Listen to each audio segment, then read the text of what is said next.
and welcome to 27 Talks.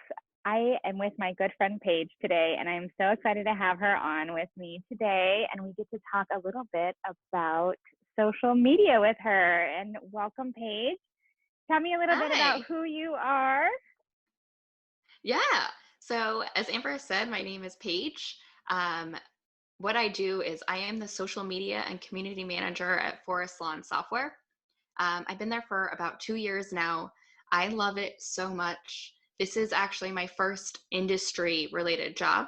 So, being part of this community, I say this if you have ever seen my Facebook profile in salon industry groups, you will know that I say this through and through. I'm in those groups because I truly want to connect with you guys. And this community is beautiful. And this time might not be the best time, but it is a time that we can use social media to connect and help each other out. So that's why I'm in those groups. I might not know as much as you guys know as salon owners or salon managers, but I am always available through Phorest DM or a private message on Facebook. I don't normally answer my own Facebook messages because I'm so involved in the Phorest social media. So the easiest way to reach me is through there. But I love connecting with you guys. You are so incredible, and I feel like our connection when funny enough, we truly actually met through social media, which is I love that, just like a happy irony with it. But you and I connected through social media, um, through the salon, through Salon 27's page. And we've been part of the Phorest family for a while. And the first time that I got a chance to go out of state for a Phorest event, I finally got to meet you in Chicago. And Yes. we were able to connect there after kind of chatting back and forth through social. And it's been such an incredible honor to get to know you and get that relationship kind of more locked in the way that we've been able to connect. Not only, I mean, the list is long, right, of all the things that we've been able to do together. I'm so grateful. And every time I get to see you and connect and pick your brain, I always just get such inspiration, and it makes me feel that, you know, like you said, you're not like behind the chair, so to speak, but like you're a driving force of what is good and positive in this community and in this industry. And that needs to be celebrated. And I can shout it from the rooftops more. I think you're incredible. I think you're So, incredible. Amber well, didn't thanks, say this, girl. but we met because her social media was amazing. Her Oh, social posts, her grid. I was like, I need to tell her that what she's doing is amazing. So I did, and she was the first salon we actually did an Instagram takeover with. So we have paused that for the moment being because we're not in the salon right now. yeah. But when we are back in, that is something that we are going to restart up because my favorite thing is seeing your work because I can't be in your salon. I can't be in a salon every day, but I love giving you guys the opportunity to share your knowledge. So Amber was the first one to do that. And Well, with the help of you and Gabe, you guys helped me. And Gabe, for anybody who doesn't know, Gabe Williams is my longtime friend and most treasured support in terms of navigating through what social media that I have challenges with. So between you and Gabe, you guys get me where I need to be. But I will tell you though, the second you guys start the Instagram takeover, like when those doors come open, like sign me up. I will take over if you need to and show all the cool things that we're doing behind the chair once this thing is whatever it's going to look like moving forward. So I know yeah, we've got a lot of challenges that we're all navigating our way through. And again, it's about the support from people like you individually, equally with Phorest, who's a great support for what this industry desperately needs right now. And that's all comprised of amazing people just like yourself. But I know that right now, with all of us being away from each other, social distance is how it's just the name of the game right now. It just has to be that way. And yet we still are longing for that connectivity. And I know so many of us are finding that in social media. And be it that this is your forte, I really wanted to get some advice and some suggestions and your input on really how to stay connected during social distancing with social media right now. Yeah, definitely. So I think social media, I always have thought social media is a great tool if you use it wisely. Um, it can be very negative on your body, on your mind, on the way that your outlook on the world as well. But I think right now everyone is using it as positively as they can. And I think that's the beauty in social media right now. And I'm looking at all aspects of being social online. So this includes Zoom chats and this includes Zoom meetings. So it is important, even if you can't be with your staff right now or your team right now, it's important to still connect via a video call. But when it comes to social media, I think connecting with your clients is also so important too. And you can do it so easily by sending out an email and saying, hey, we're going to be on live every Wednesday on social media and we want you to join us. So it's as easy as sending out a free email. And I'm telling you, your clients want to see your name in their inbox. It's not a bother to them. If you send out an email once a week, just keeping them updated, keeping your salon top of mind, that's also a social connection. It's an online connection that you should be having. And then you can bring it to Instagram and you can grab more followers that way and get your clients to really engage with you, because you might not be putting out the content that they are used to seeing, but to be real right now, that's what everyone wants to see. They want to see, what is your life like at home? What are you doing? How are you doing? And it's okay to be honest and say, we're not doing too well. There are good days and there are bad days, and your clients are having those good days and bad days too. So you're not just their hairstylist or someone they go to get their nails done. You are also their friend. They choose to go back to you every 2 months, every 3 months, every 3 weeks, because you're almost like their therapist as well. So they're missing that part of you. I think it's so true. Like you said, just the connectivity, whether it be a good day or a bad day.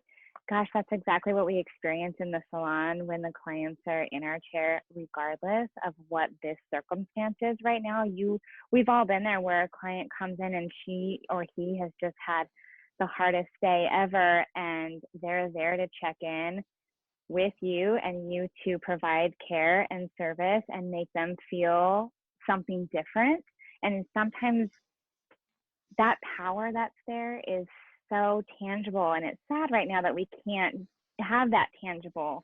But at the same time, having those check-ins, like you just said, a great post, or like, oh my gosh, I can see so-and-so made this for dinner. That looks incredible. Like, I didn't want to eat 2 hours ago because I was feeling so depressed, but now I would like, that looks great, or whatever, lighthearted or real and deep and emotive. It's that connection is really important inside, and then equally even more so outside of the salon. I couldn't agree with you more. And I think that I mean, in terms of other salons that you've worked with, what are some of the most creative ways that you're seeing people really connecting and reaching out to say, hey, we're still here, and getting their clients to engage with them? Have you seen anything that just off the top of your mind?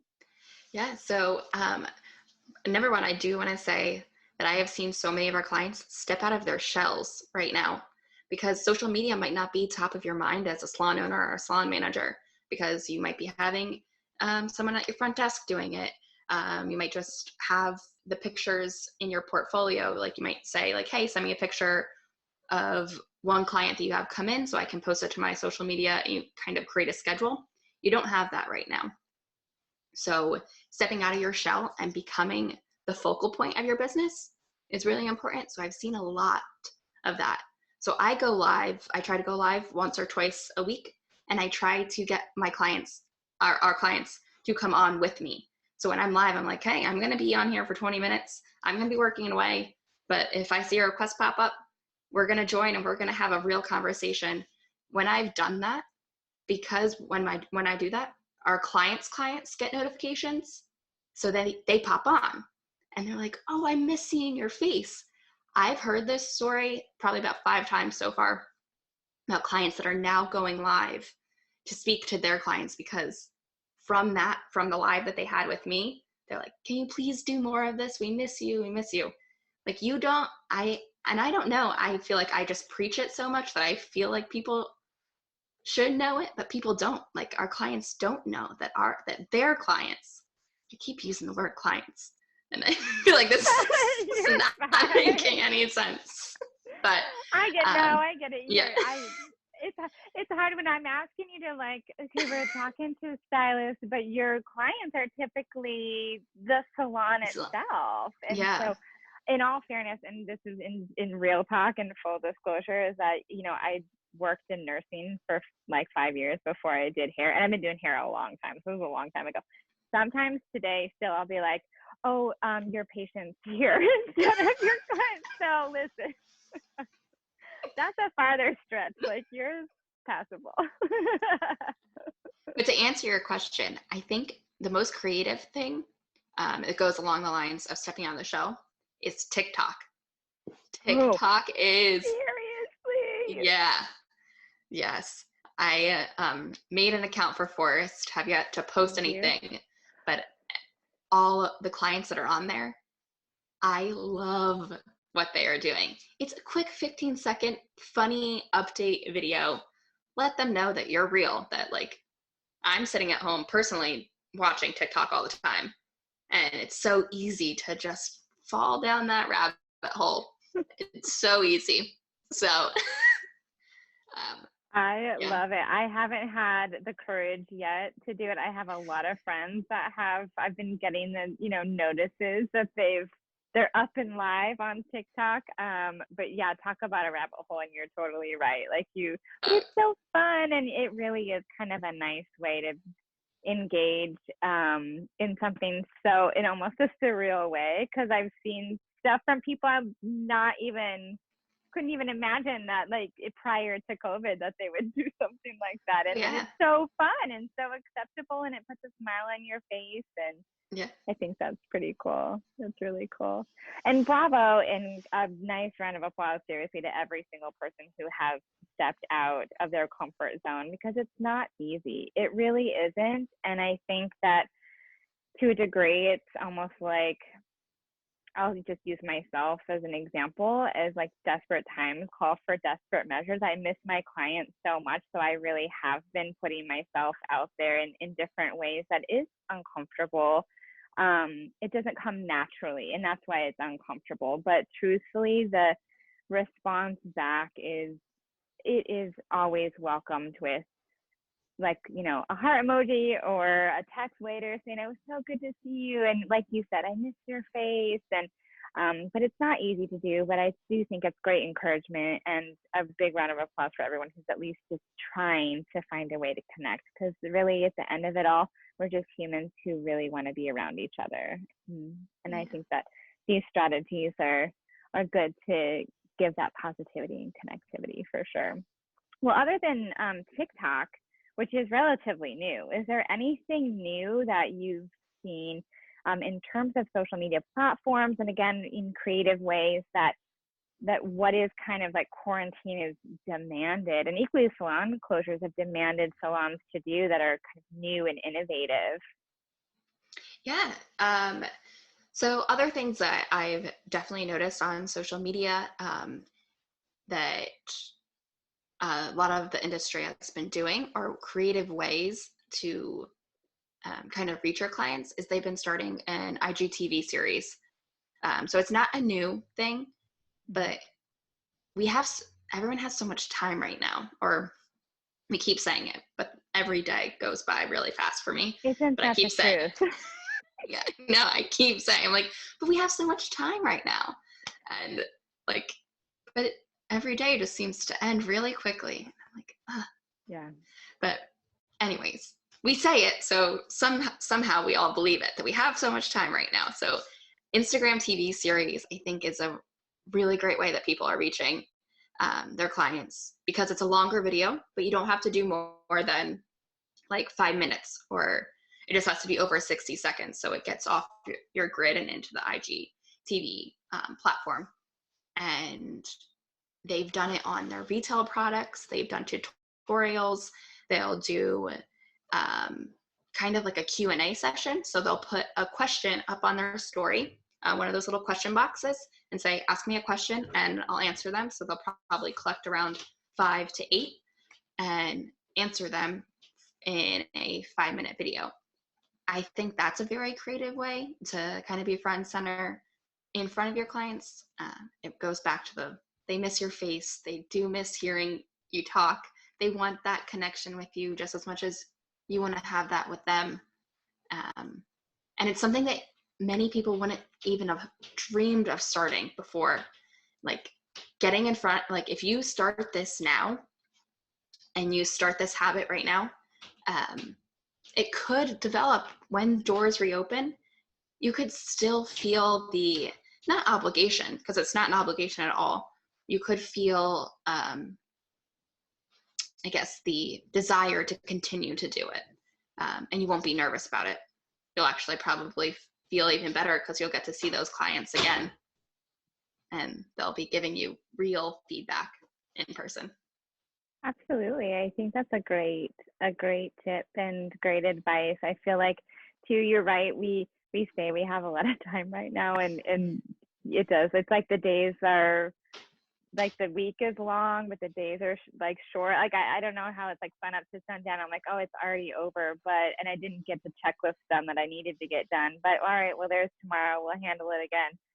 But I do think that because we don't have the pressure of like, next client's going to be here in 15 minutes and I haven't finished this quick tutorial behind the chair, you do have more time to kind of set up, plan, find a quiet space at home, get your phone out, get whatever product you're going to focus on, and do kind of like a few takes and get comfortable with it. I know for me, that's what I've been doing. And thank you for being like involved with this today, because this is part of it too. It is getting, I talk to people all the time, in the salon, but it's a very different thing. Being in front of a camera is very different. Taking a photo of either your product or a style that you did on yourself to demonstrate, or to just put your voice out there, is that first step is hard to do, but this is the right bubble to try to do it in, because you kind of have endless time to be able to like, I didn't like that one, dump it and try again, or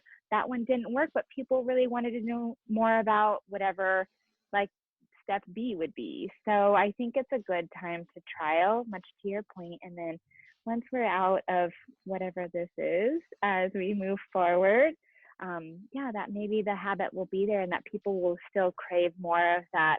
I do want to know more from so-and-so, and following through with that. I think that would be really cool. And some of these things are going to stick too. I really believe it. Like Zoom, I think it's going to stick more. Yeah.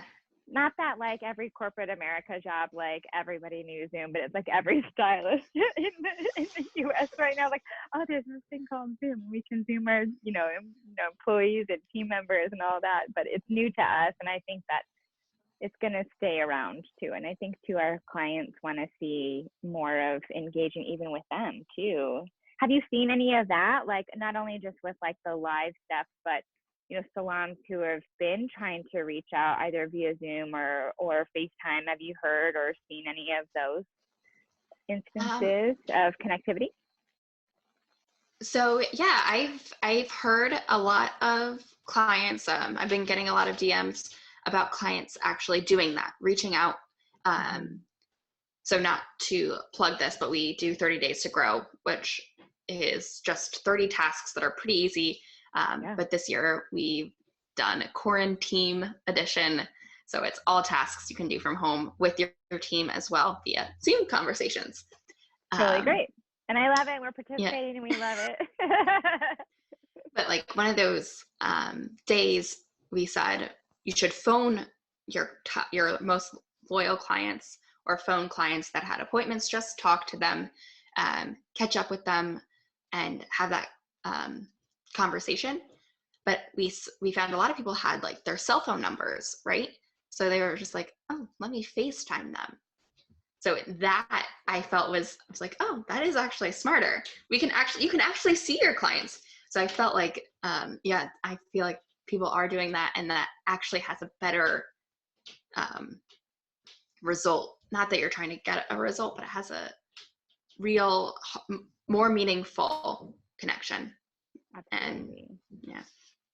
I think that's great. I think there's something to be said of like when you see somebody else smiling back at you on the other side, you're like, yeah, all right, we are in this together. It feels really good. So I love that. I love it.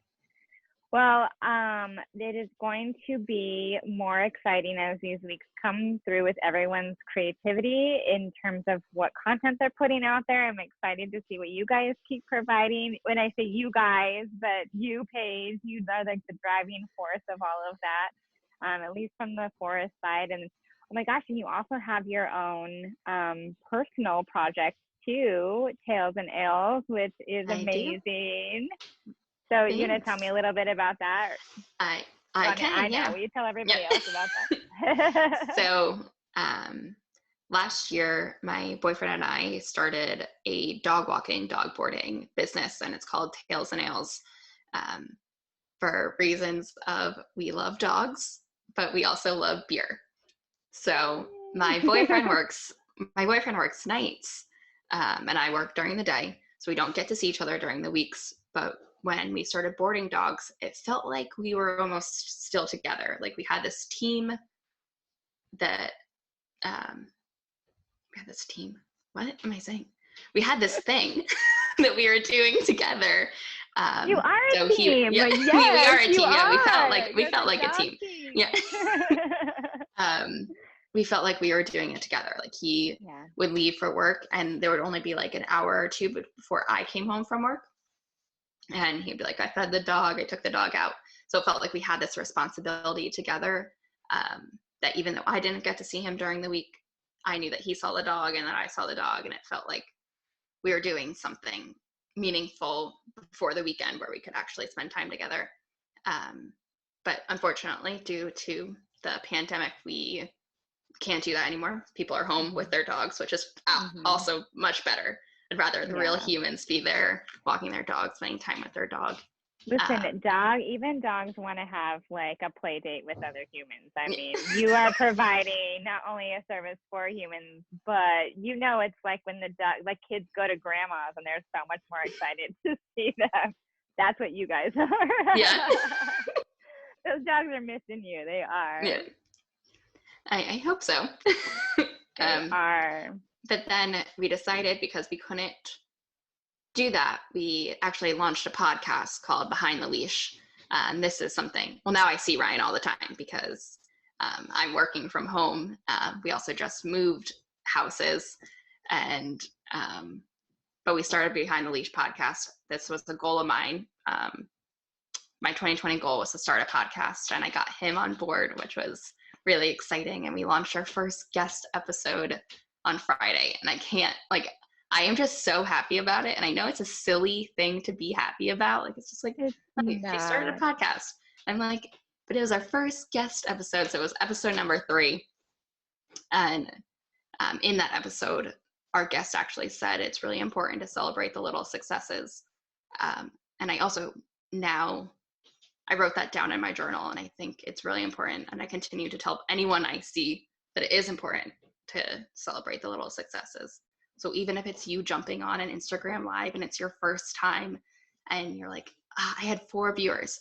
You had 4 viewers. Like, be excited about it. Like, totally.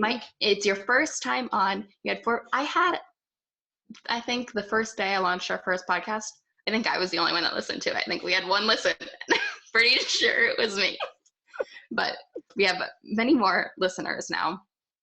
And I think it's just important to celebrate the little successes. So kind of bringing it full circle, social media is scary. I can tell you, when I decided to take it on as a career, I was like, I will never do a live. I will never get in front of the camera. It's about the brand. It's not about me. I'm just the person posting. And then when I got the job at Phorest, they're like, you're going to do lives, right? You're going to do videos, right? And I was like, me? My camera roll was full. The first time I had to do a video, my camera roll was full of selfie videos. Full. Guys, I tell you now, if I wanted to post a video right now, I would do it in this shirt, looking like this. And I'm just like, hey guys, it's Paige. And then I just post. I don't even rewatch it. Whatever I said, that's what it is. So good. And you're gorgeous and smart and it's glowing and all, and but it's you and your natural, like all of your goodness just pours out in that selfie. It just does. It just totally does. And I think having that fearlessness of it and just like, it is what it is, and I think that's fantastic. It's great advice. And I think too, like, you're behind the leash, and equally with what you do, like professionally in terms of for industry, both of those really, truly, it comes from the same place. It's just that connectivity. It's just connectivity. And it's nice, I guess, you can find a niche to just use this time to find a way to connect through a hobby or some type of outlet or a great cause, much like you're doing for your Behind the Leash. Then more power to you. Go down that route. Or if you're just going to focus on having your brand and your salon staying as strong as you possibly can through this, then take those steps and take the leap, put yourself out there. And I know that, Paige, you've encouraged me in so many ways for so long that we've known each other. I mean, we haven't known each other like terribly long, but long enough to. I feel like we've known each other for a really long time. I feel like we had that instant connection. I was like, this is going to be, whenever you can't I see you at an event. Nope. You can't shake me. No, we definitely became friends really quick, but honestly, props to you for giving myself and then anybody else who gets a chance to know you the self-confidence to say, like, I can do this too. And you give those very gentle, but like, yeah, you should do it. Like, don't second guess yourself. You should do it. And it's very infectious. And so I think that, much to your point of celebrate even just the little things. And honestly, if it's one stylist that gets to see this or one salon owner that gets to see this today, then you know what? If it made them smile and made them feel connected, then we're totally doing something right. And it's totally worth it, because it just takes one to connect. It's just one. So it does. And I think you're incredible. Thank you for talking about social media with me. But I have some fun pop-up questions for you. Okay. I would say it's not trivia. It's not too hard. They're all about you. Okay. Dun, dun, dun. All right. Your favorite personal social media activity? My favorite. If you already talked about it, that's fine. You can circle back if you.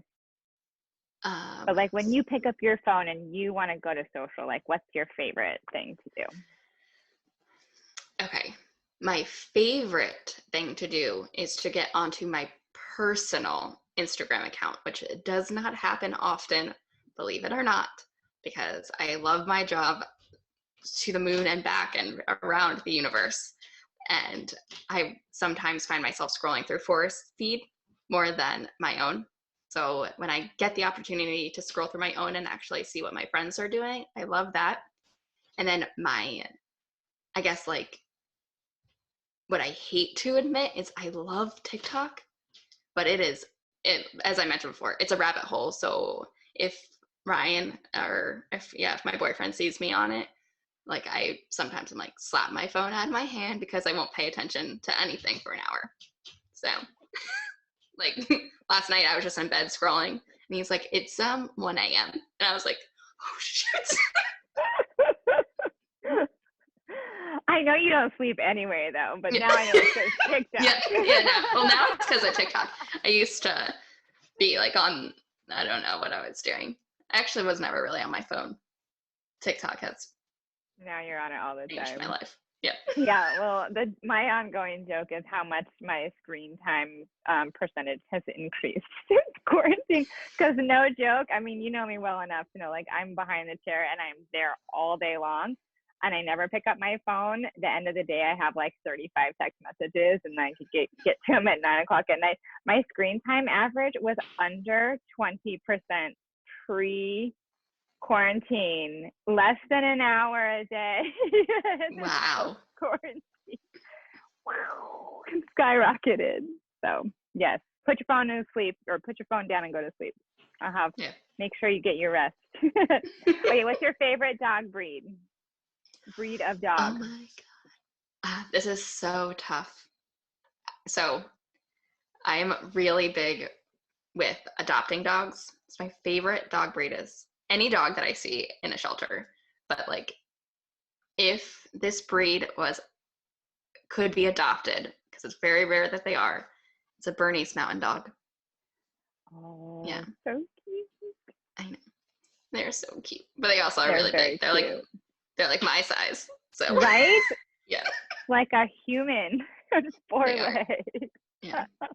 Yes, and always go to shelters. Yes, I'm not condoning anything. Yes, I everyone's got a favorite. So I just wanted to know what your favorite was. They're my, like, if I see it on the street, I have to say hi.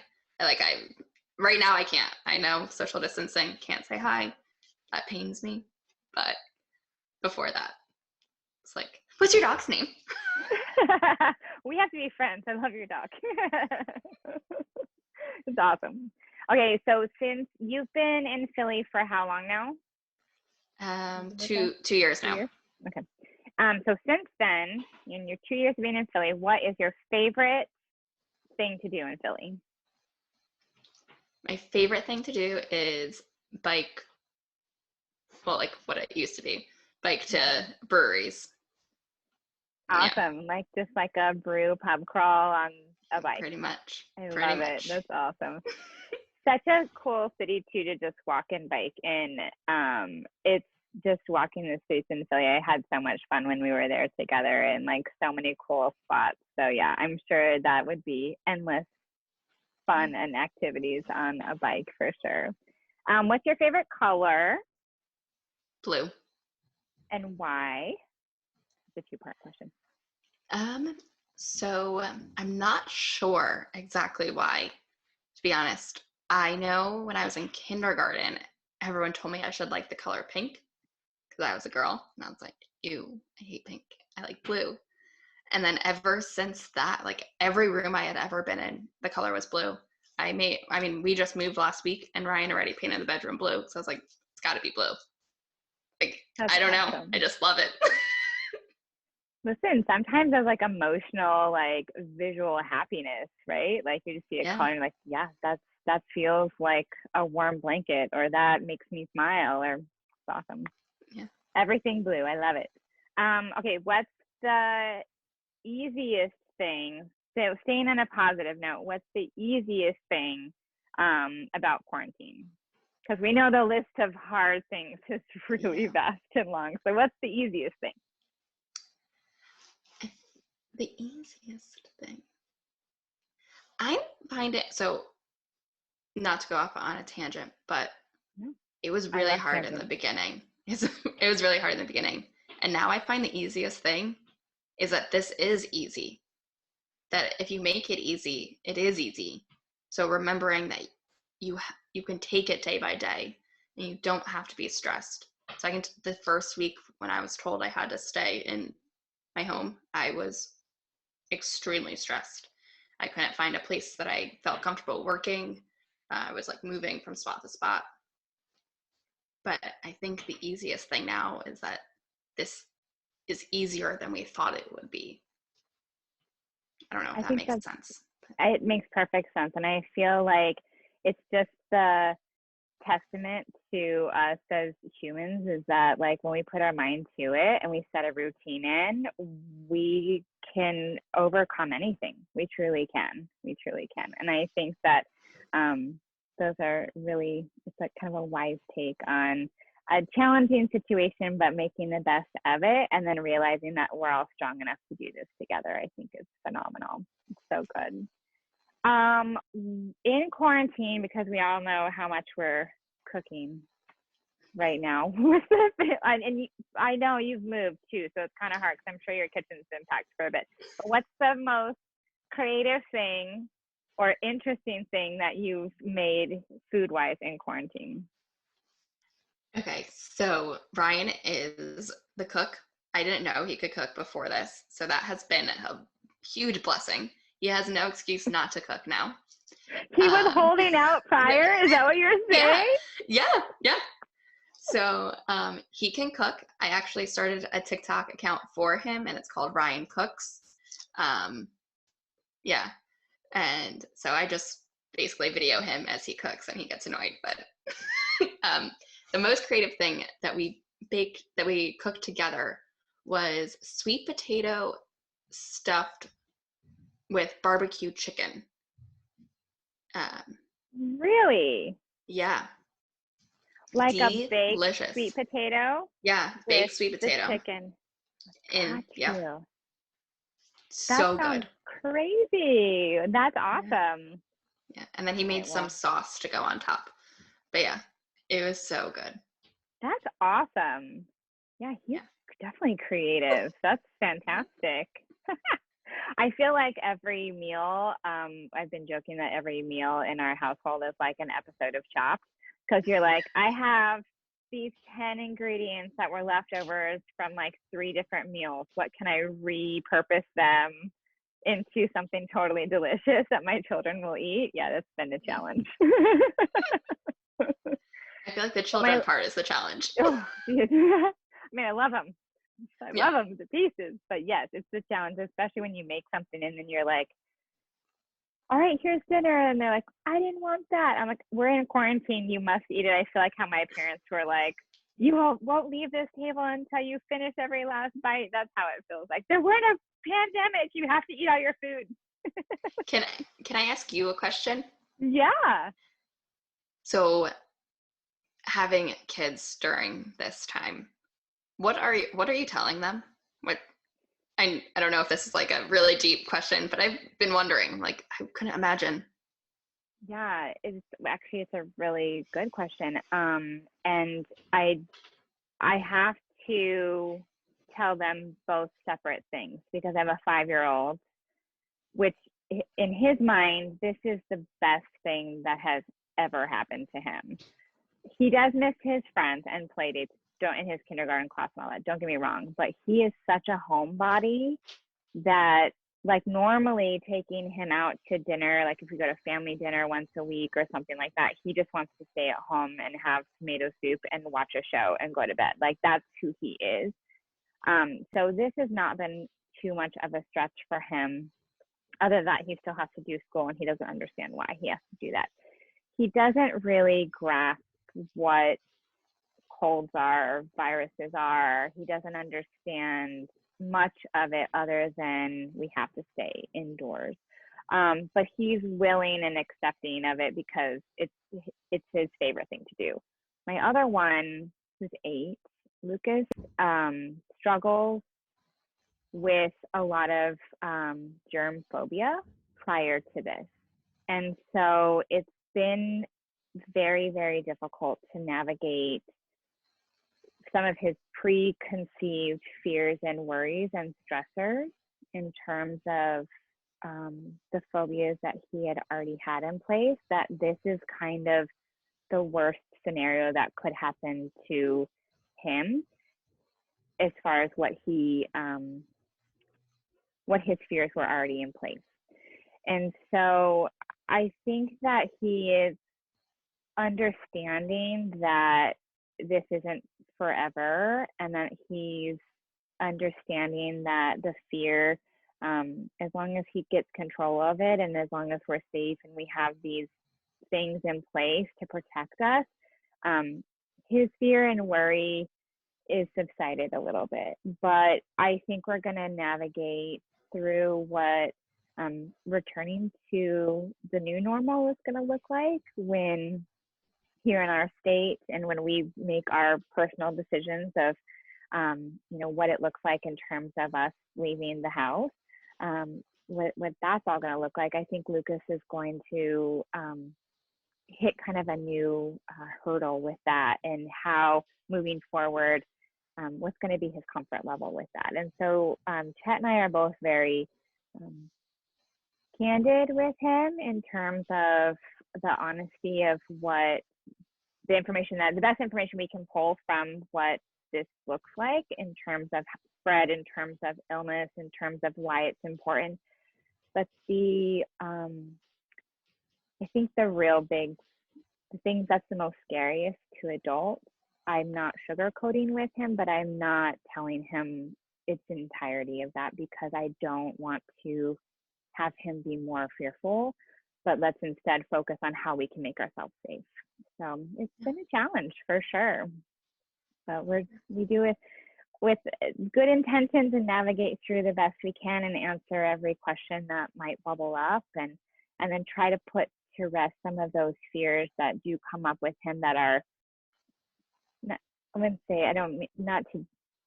not to demean in any way for him, but that are irrational, that like if he walks outside he doesn't have to take a shower, that sort of thing. So, and just kind of dampening down some of those anxieties that come up with him. So it's been a challenge for sure. He's questioning a lot in the world, but he's my philosophical one anyway. So good. Yeah. So anyway, yes, that was a long-winded question, but yes, it's been interesting to say the least. But I want to know one more thing here. So it's blank inspires you.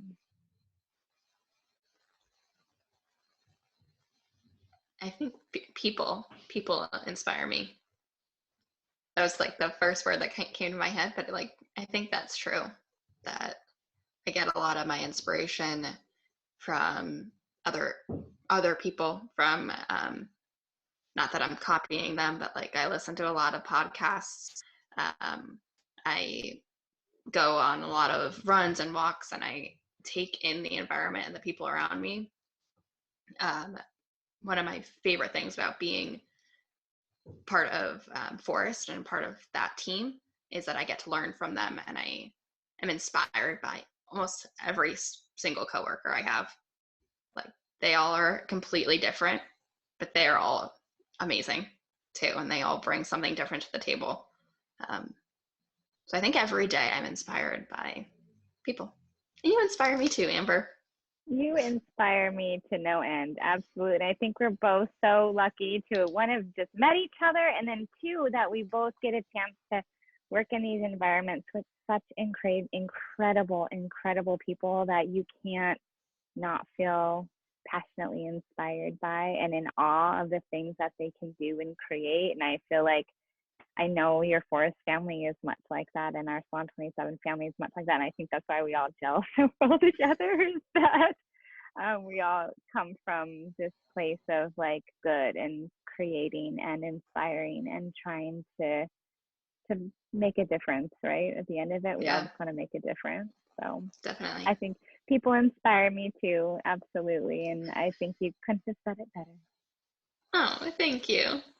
Well, I'm so grateful that you did this with me. I'm so happy that you asked me. I was I was a little nervous about it, because I feel as you saw before, I feel like I'm always asking the questions and I can't stop myself from asking questions. I'm just a very curious person. But yeah, I had a lot of fun. I felt so comfortable on your show. Obviously we're friends, and I love talking with you, and it was so nice. It was great. Oh, it was awesome. It was so good, and so great to share some of these not so easy, topics right now. It's hard at this moment, but when we just get down to the nuts and bolts of just a great conversation, it just feels like it gives room to such an intense situation. And I couldn't be more and more thankful for you. I think you're amazing, and thanks so much for joining me. Oh, thank you. Well, I'll see you soon. Okay. You be safe. Bye. Bye.